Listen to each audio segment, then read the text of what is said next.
မင်္ဂလာပါတကယ်ချင်းတော့ရင်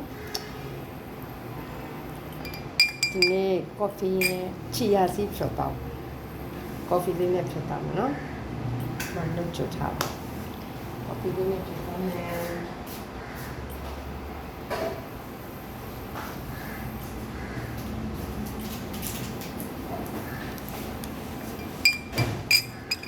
ချီယာစီးတစ်စုံကိုရှင်းနဲ့ကိုစင်ထားဒီဇုံလေးနဲ့တစ်စုံတစ်ဖက်စားဇုံလေးနဲ့တစ်စုံ45မိနစ်နဲ့အရာထားတော့စင်ထားလိုက်တယ်တချို့ကတော့ညာထဲကနေစိမ်ပြီးတော့ရေခဲတစ်တာထဲမှာထည့်ထားတယ်အားလည်းဆိုတော့အေးအေးလေးလေးရပါတယ်ဒါပေမဲ့အဲ့ဒါကြတော့လေရှင်နေပဲတောင်းရင်တောင်းမတောင်းရင်အေးလေးနဲ့တောင်းပေါ့ကိုကကြတော့ကော်ဖီနဲ့ဖြစ်ပါကော်ဖီရှာ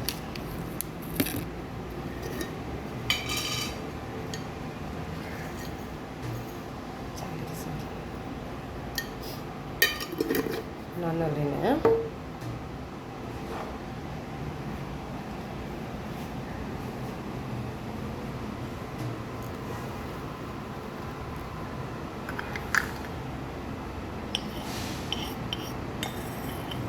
လိုက်ပါလိကောချာ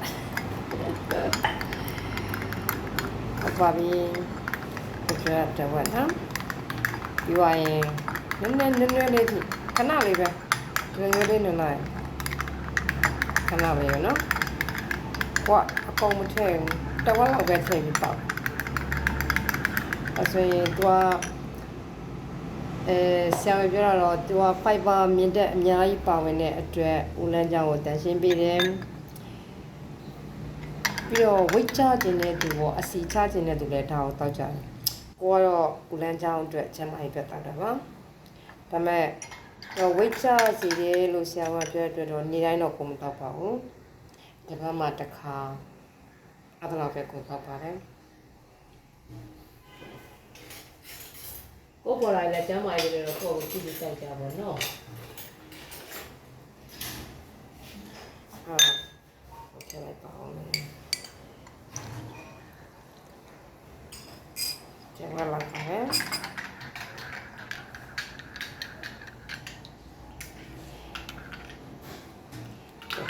ကိုပေါ်လာလည်းတောက်ကြပါဦး